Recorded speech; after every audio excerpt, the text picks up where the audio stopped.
This is the Big O Show. This is the Big O Show.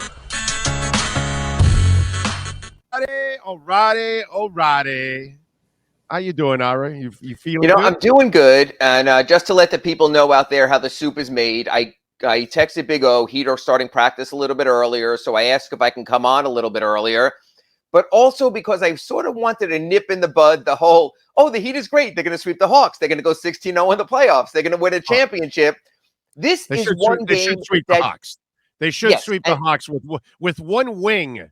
They should sweep the Hawks. And without Capella. Which is a huge change. That's what I mean. They have one wing. They have one. It's a Hawk with one wing you're playing. Capella's out. Collins is not 100. Trey's not 100% either. Well, he's Trey. He does what he does. But you know what? They came in limping. They came in off a short break. My point is this. Sunday does not mean a goddamn thing, Big O, if they don't back it up on Tuesday. If the Heat back it up on Tuesday, you have an opponent going home down 0-2, where all of a sudden, if you're the Heat, you can do we just get the split, we come home and win it, and it's fine. If you don't back it up on Tuesday, then our Slomin's home security inside the paint show on Wednesday, all hell's going to break loose. So what I'm saying, Heat fan, is this. I'm glad you enjoyed your Easter Sunday, your Passover Sunday, your Ramadan Sunday with the Heat winning against the Hawks. This entire series is predicated on Tuesday. If you are who you think you are, then you stomp them one more time. If you're not who we think you are, then you're going to make a series that shouldn't be a series. And every additional game the series goes is a greater chance of Clint Capella coming back and maybe having an influence. Get it done. Wait for the winner of Sixers-Raptors. Show who you are. A nice step on Sunday, but a meaningless step unless you do the same thing on Tuesday as well. Well, just before you came on, what I was talking about is if you're the Heat, the season's been pretty magical for you in the sense of you've had incidents and injuries where people have missed. And I say incidents because obviously Lowry wasn't an injury. He had some personal issues that he had to miss time. But for whatever reason, you've missed some key players and you haven't missed a beat. And you've been able to continue and have the number one seed. And so Jimmy has actually had some rest, and so has Lowry and things like that. And so now it behooves you that, it's a beautiful thing, the playoffs, so you're not playing every night now. You don't have any back-to-backs. You're going to take a night off. But you want to eliminate the Hawks in 4 because you want Tucker, Lowry, and Butler to have a couple of extra days rest in between a series. If you can do that, that's the priceless thing for the Miami Heat because you'll continue to keep your team fresh. You'll keep the older legs fresh. And the young legs will keep, they're ready to go. It doesn't matter with them. But I think there's also a method behind the madness to trying to eliminate them early because you want to take care of those older legs too. Totally agree. And again, there's a 2-day break after Tuesday's game 2. You will have the time, like you pointed out, Wednesday and Thursday off before you go to Atlanta. So you get the breaks you don't get during the regular season. You have to maximize it. You have to come out hard. There's no cruising in the playoffs. No. We saw that yesterday in the Bucks game. The Bucks should destroy the Bulls. It just doesn't work that way. You have to stomp. You have to be ready. Look, the Hawks are without their second best player. That matters, even for a number 8 seed. So you can focus a little bit more on Trey. But you know what?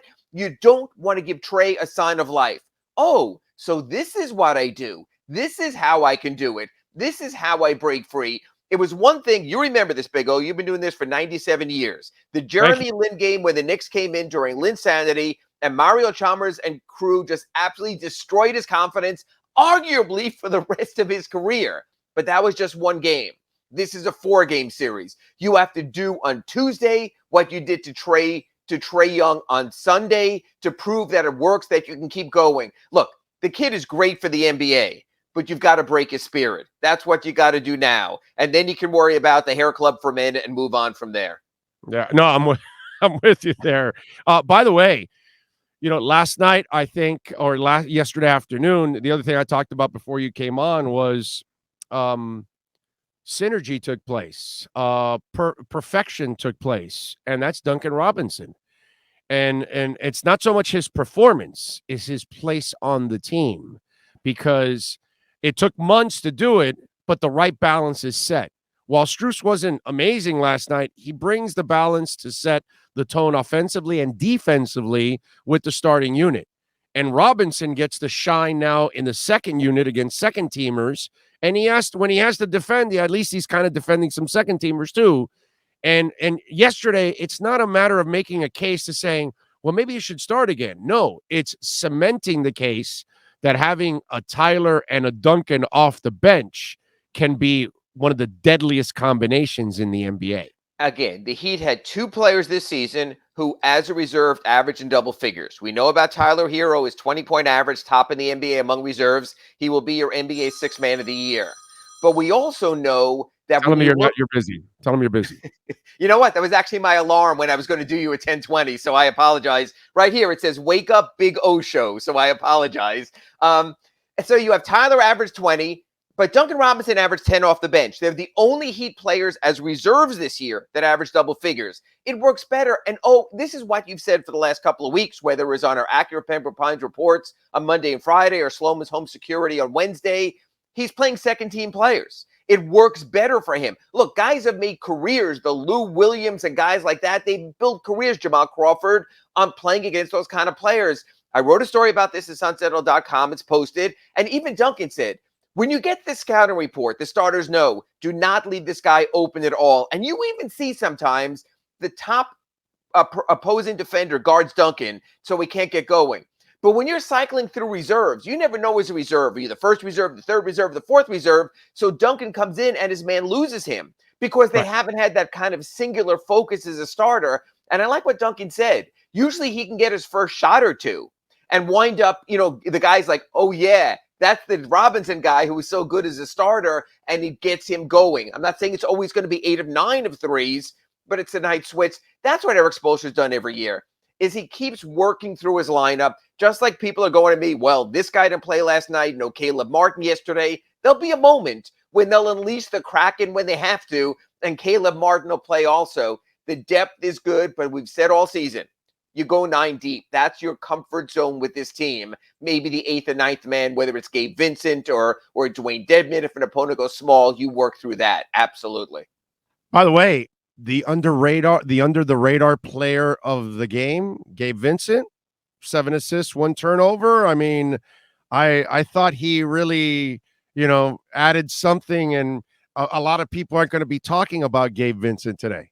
And it's interesting because if you had one of these betting line sponsors, which you need to get, you're going to have, literally one of the propositions could be, if you would have asked me yesterday, will Gabe Vincent play?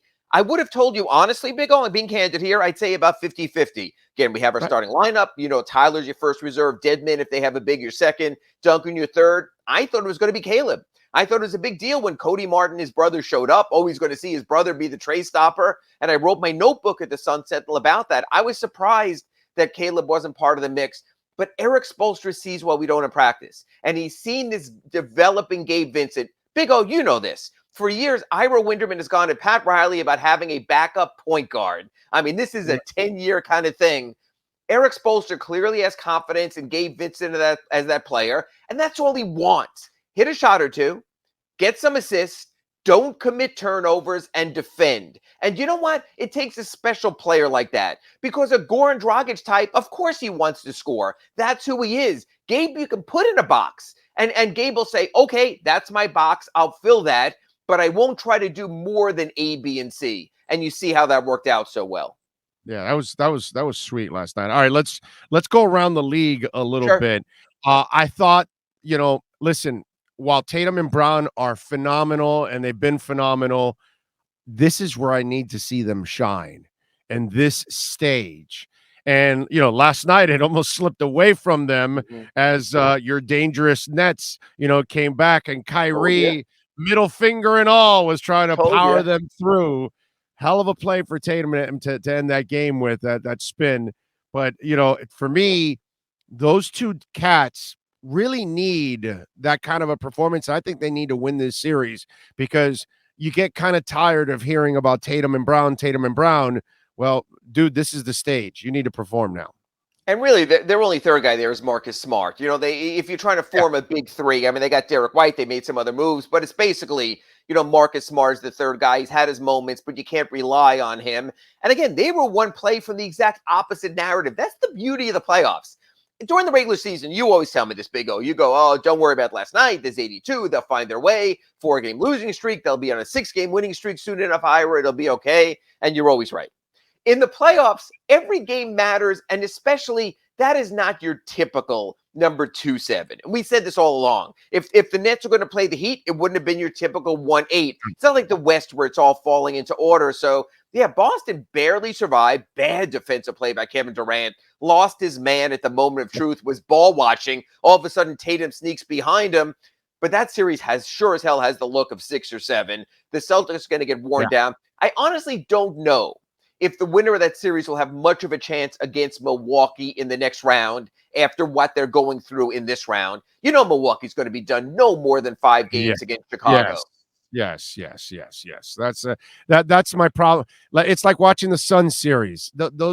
I had very little interest watch. Those are the 2 games that I watched the least.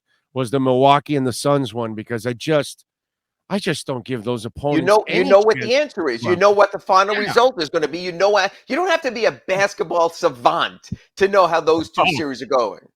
No, I'm with you there. Will the Raptors give the Sixers? I thought they would give them a better fight. I don't expect them to win, but my Lord, I didn't expect a 131 or 111 ass whipping. 2 factors in play there. Just like we talked about with the Celtics. If you find your third wheel, it makes it easier. Tyrese Maxey, we saw what he did against the Heat in that game when Harden and Embiid didn't play that Monday night game in Philly, and they absolutely waxed the Heat in that game. If he can be their third wheel, they're fine, even with Harden not being the best Harden. But let's be honest, if Scotty Barnes' ankle injury, and it looked bad, is as bad as it looked, and Toronto's without him, it's really Fred VanVleet, Pascal Siakam, or bust. And I don't see that as competitive. Scotty Barnes is a really good rookie. Is right up there. You mean Malachi Flynn? Malachi Flynn doesn't do it for you? Malachi Flynn doesn't do it. No, they're kind of limited there. Our good friend Precious Achiuwa hitting his threes. Look, that's a team that will be coached into the ground by Nick Nurse to get as much as they can out of him. But Joel Embiid is playing great. And if they get a Maxey-like performance, look, that's probably the Heat second-round matchup is going to be against Philadelphia. If Philadelphia is going right, they can be great. They are just so uneven, Big O. Yeah, no, I'm with you there. Mavs, do they have a shot without Luka?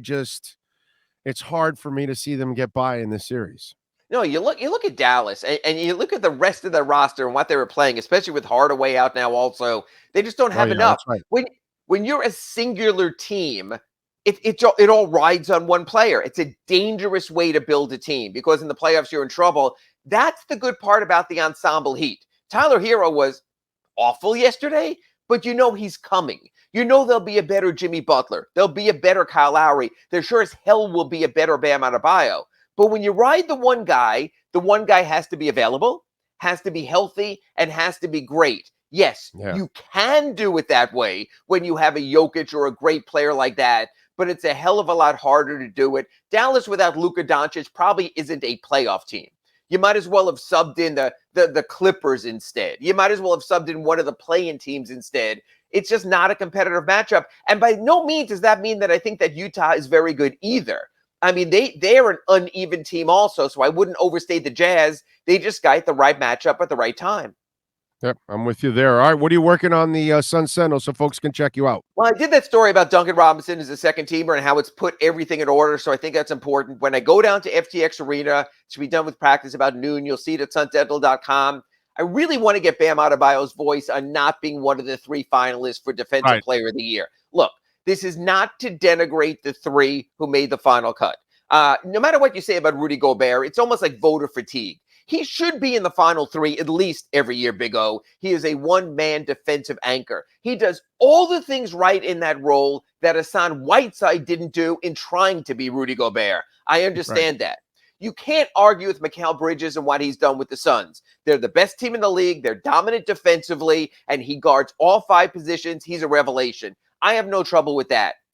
I think the advertising campaign, the promotional campaign for Marcus Smart was over the top. It was brilliant by his Celtics strategist. We will wait and wait and wait until the ballots go to the media.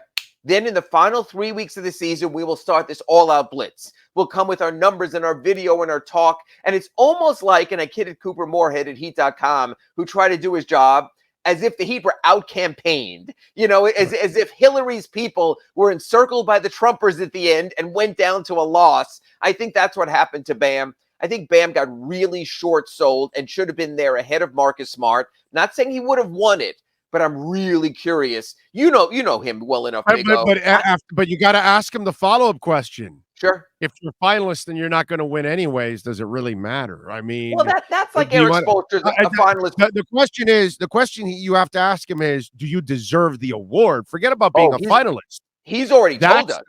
He's already told us that no one in the NBA does defensively what he does. You're right. So I'm gonna ask him about that. And the question is, does that create more of a chip on his shoulder? If it does, for the opposition. The other awards that he were involved with, Eric Spoelstra is, excuse me? Yeah. Taylor Jenkins and Monty Williams. And you know what? Monty Williams is going to win that. We all know that. So that's to your point of, does it matter being a finalist when you know who's going to win? It's just like the other award. Wait a minute. Hold on a second. Sure. That part bothers me. Okay. Because Spo wins and develops half his freaking roster and gets them prepared for a playoff. We got a bunch of young kids that are going to go into the playoffs now, and they're going to contribute. I just, I get the whole Monty Williams love affair, but, I just think Spo doesn't get credit because he's part of a great organization. But he's part of the reason why they're a great organization, and he doesn't get enough credit for being part of the reason why they developed Cameron Johnson. They developed Mikal Bridges. DeAndre Ayton is a far better player than when he came into this league. So those are draft picks. They're supposed to develop. It doesn't matter These who you mold. These are scrubberinis off the streets. Cameron Payne was off the street. Cameron Payne was with the Thunder, was with the Bulls, was out of the league, was no one. Now he gives Chris Paul the rest he wants. So, and you know what? Even Taylor Jenkins, he won without John Morant. They've developed players also. Desmond Bane, a number 30 pick. And what he's done, you've got to give them credit. Look, there were some great coaching jobs. That's not even getting into JB Bickerstaff and getting the Cavaliers back to relevance. And that does matter also. That was good. That was right. good. So that's a nice little team, that Cavs team, man. Yeah, there's a bunch of guys in this league who did a good job. As far as sixth man of the year, I know there's some other guys in there with Tyler Hero, but that's taken care of. I'm not going to worry about Kevin Love and anyone else in that competition. Tyler has the field smoked. These awards all will be announced during the course of the playoffs. Usually what happens is the league sort of predicts how far you're going to go. They want to announce it before you're eliminated so they can get the guy sort of on camera and available. So that'll be the case. But Tyler will get that award. But I think Bam's going to have a hell of a chip on his shoulder. I'm really looking forward to that, Big O. All right. The real question is, Earl Spence returns Crawford.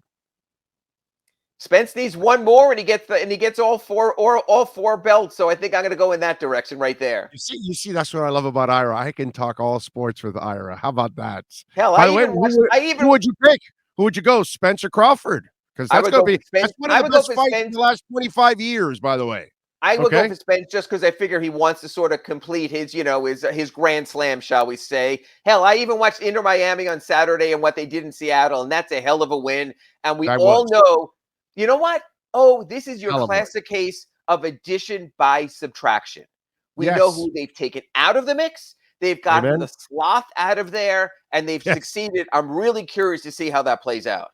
That guy's turned into one of the biggest busts ever in South Florida sports history. I mean, he is a complete waste. Well, when they play tomorrow, the team is fun to watch. The last two games have been fun, man. I was like watching that game and I was loving every moment of it, dude, because they're so young and fast that they run into mistakes, but they run into a whole bunch of plays too at the same time. And that's why I play Higuaín tomorrow in the South Florida El Clasico, non-league game. That's the perfect moment. It doesn't impact you in the standings after your bad start, but you get a read. Right. And if you can't beat that level, that USL level anyway, then that tells you something. Usually you hold out those guys in those games. I think that's the perfect opportunity. And this has been your Inter Miami Minute.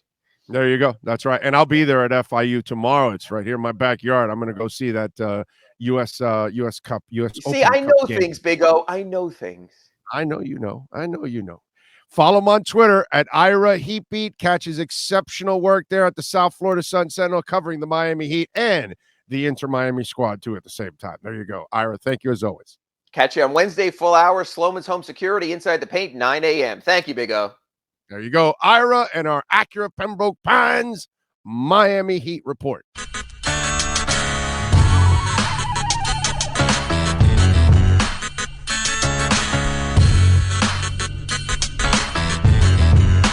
This is the Big O Show. This is the Big O Show.